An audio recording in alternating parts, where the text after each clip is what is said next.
Rail صاحب، نوید صاحب، میں آپ سے یہ پوچھنا چاہوں گا، دیکھیں اگر جیسے انہوں نے اپنا جہاں پہ کیریئرز جو تھے امریکنز نے وہاں سے پش کیے اور یہاں پہ انڈین اوشن میں آ گئے، تو پیچھے ویکیوم نہیں کریٹ ہو گیا؟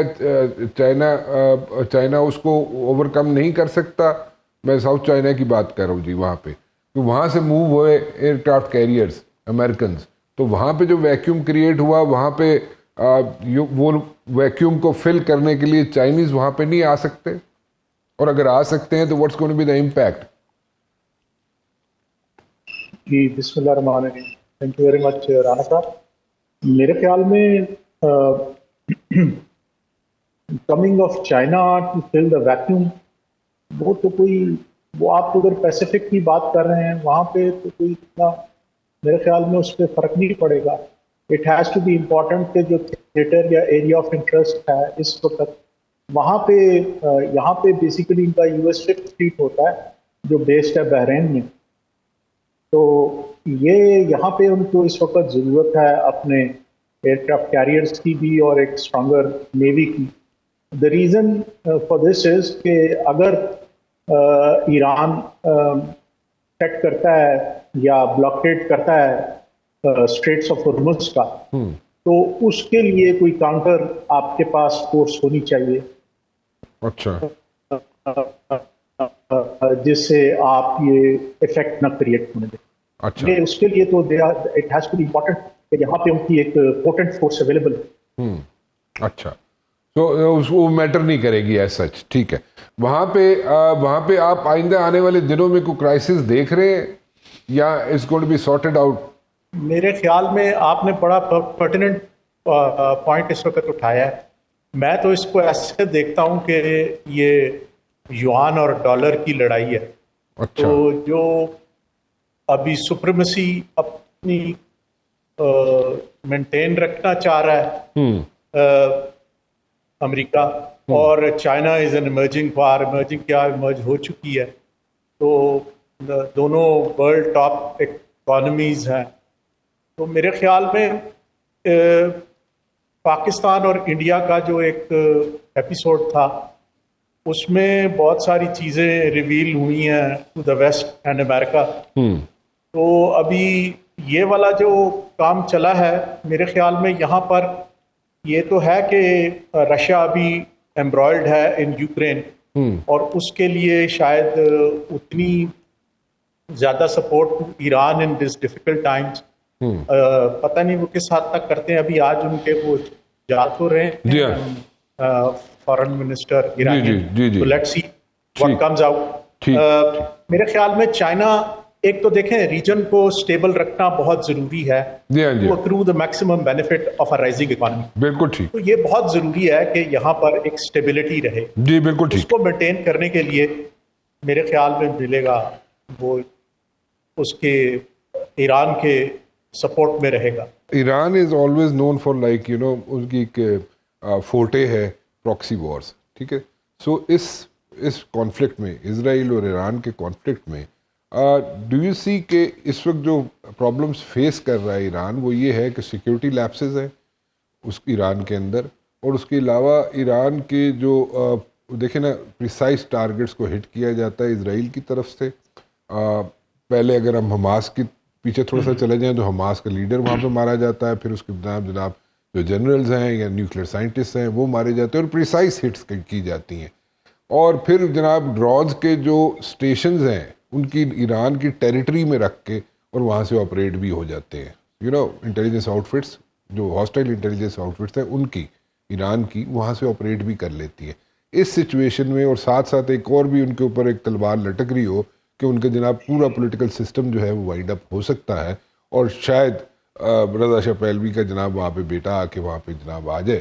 سو ان ساری چیزوں کو مد نظر رکھتے ہوئے انٹرنل ایشوز، سیکیورٹی لیپسز، اور اس کے بعد جناب ڈیل کرنا اسرائیل کے ساتھ، امریکہ کے ساتھ، از اٹ پاسبل کہ وہ لمبا اسٹریچ کر سکے؟ ایران کیپیسٹی ہے اس میں؟ Thank you very much Rana صاحب. ایک واقعی کمپلیکس سینیریو ہے، اس میں تو کوئی شک نہیں ہے. لیکن ایٹ دا سیم ٹائم آپ یہ دیکھیں کہ 70s کے بعد شاید یہ پہلی بار ہے کہ ایران نے ڈیپر انسائڈ اسرائیل، کسی بھی ملک نے اسرائیل کے اندر ہٹ کیا ہے. آپ فاکس دیکھ لیں, آپ CNN دیکھ لیں, آپ BBC دیکھ لیں, الجزیرہ دیکھ لیں, کہ جو level of destruction inside Israel ہے that's massive despite all these factors. یہ جو ایران کے اندر جس طرح کے ایلیمنٹس ہیں یا کوئرژن ہے ایران کے اوپر, سینکشنز لگی ہوئی ہیں, وہ کوئی نئی بات نہیں ہے. 79 کے بعد ایران نے ون اور the other way in sanctions کو فیس کیا ہے.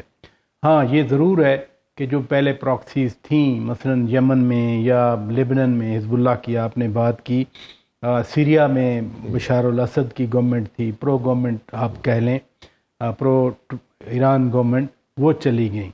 بٹ اب تو ایک مین لڑائی ہے نا, اب تو پراکسیز والی بات رہ نہیں گئی کہ جس طرح سے امریکہ آ گیا, اور اس میں کوئی شک نہیں ہے کہ نیتن یاہو ڈریگ کرنے میں کامیاب ہو گیا. But at the same time آپ یہ بھی ذہن میں رکھیں کہ ہینڈز اپ, جب اسرائیل نے دیکھا کہ اب بہت بڑی تباہی ہو رہی ہے تو انہوں نے لیور کیا یا جو مرضی کہیں. یہ بھی کنفیشن ایک ہے کہ اسرائیل اکیلا اب مقابلہ نہیں کر رہا ایران کا, اب ان کو امریکنز کو آنا پڑا.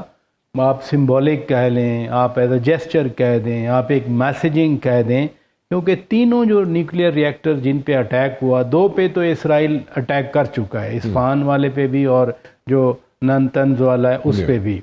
تیسرا جو فردو والا ہے بڑا ہے اس پہ جو ہے وہ امریکنز نے اٹیک کیا. ٹرمپ صاحب کہہ رہے تھے کہ جی اب ہم نے ان کی جو ایٹمی صلاحیت ہے, یہ کیپیسٹی ہے, ڈسٹروائے کر دی, اب امن کے لیے آنا چاہیے. یہاں یہ سوال پیدا ہوتا ہے جو آپ بات کر بھی رہے ہیں, ریئیکشن ایران کا ڈیپینڈ کرے گا کہ ایسکیلیشن ہوتی ہے فردر یا پھر چیزیں ڈپلومیٹیکلی سالو ہوتی ہیں, اور probably Iran is working on both direction. ایک جو ایرانین پارلیمنٹ نے آج فیصلہ کیا اسٹریٹ آف ہرمز کو بلاک کیا جائے اور final decision national security council پہ چھوڑ دیا, وچ از ہیڈڈ بائی سپریم لیڈر آیت اللہ خامنہئی صاحب.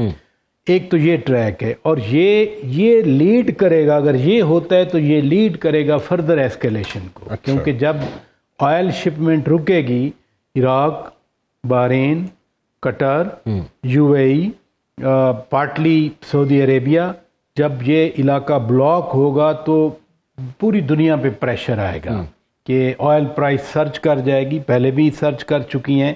دوسرا پیرلل ٹریک ایران یہ بھی کر رہا ہے, آج جیسے سید عباس عراقچی صاحب نے کہا, فورن منسٹر آف ایران, کہ وہ رشیا جا رہے ہیں, آج رات وہ چلے جائیں گے پریزیڈنٹ پیوٹن سے.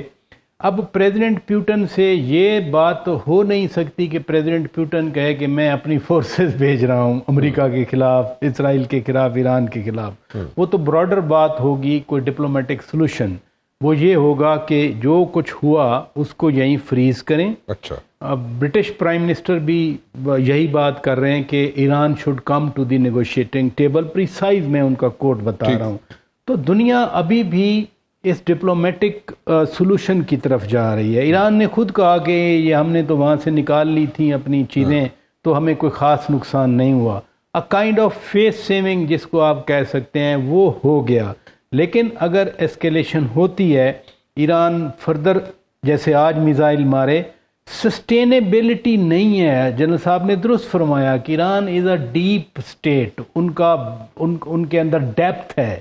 کنٹریری ٹو ایران, اسرائیل کی وہ ڈیپتھ نہیں ہے. وہاں لوگ خوف زدہ ہیں, بھاگ رہے ہیں اسرائیل سے, کوئی ایرانین نہیں بھاگا. اور تیسری اہم چیز ہے, sorry I am cutting you, لیکن ایران کے اندر سے بھی جو لوگ جا رہے ہیں اس وقت, میں اسی کی طرف آ رہا ہوں.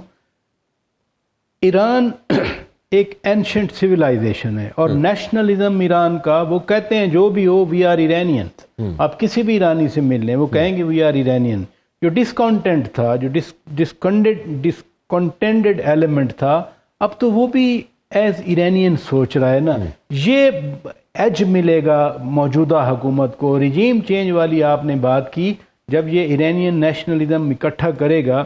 ایک اور بات بھی ہے, جو اس وقت کی رجیم ہے, مثلا شیعہ رجیم ہے, ان کے جینز میں ریزسٹنس ہے, وہ حکومت میں بھی ہیں, تو وہ ریزسٹنس کی فیلنگ ان پہ غالب ہے. اس لیے رجیم چینج یا تو آپ بوٹس آن گراؤنڈ لے آئیں, آپ boots artillery on move ground والی کریں، سچویشن تو نہیں وہ بنتی. نہیں بن رہی نا. تو اس لیے رجیم چینج والا نتن کل کہہ رہے تھے. لیکن واٹ اباؤٹ دا، دیکھیں اگر بوٹس آن گراؤنڈ نہ بھی ہوں تو ریجیمز تو چینج ہو جاتی ہیں، اس میں کوئی.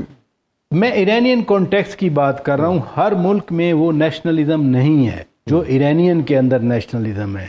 جب وہ یونائٹ ہوں گے، جو کہ ہو رہے ہیں، جو یہ سپائی والی باتیں تھیں نا، سپائی والی باتیں، یہ تو ان کی پہلے ریزسٹنس جو اینٹائی رجیم لوگ ہیں، اس وقت یہ نہیں تھا کہ امریکہ آ کے جنگ امپوز کرے گا، اٹیک کرے گا، یا اسرائیل اس طرح سے جنگ کرے گا. اب جو نیشنلسٹک فیلنگ آئی ہے ایران کے اندر، دیکھیں کتنے بڑے بڑے مظاہرے ہو رہے ہیں، یعنی ادھر سے اٹیک ہو رہے ہیں، ادھر سے thousands of people they are rallying around. یہ فیلنگ اراؤز ہوتی ہے جس کو نیشنلسٹک فیلنگ کہتے ہیں. بہت کم ملکوں میں دیکھا گیا ہے کہ اس طرح کی نیشنلسٹک فیلنگ ہوں جتنے ایران میں ہیں. تو وہ جو regime change without boots on ground والی بات ہے، وہ مجھے ایرانین کانٹیکس میں نہیں نظر آتی آپ کو. اچھا چلیں.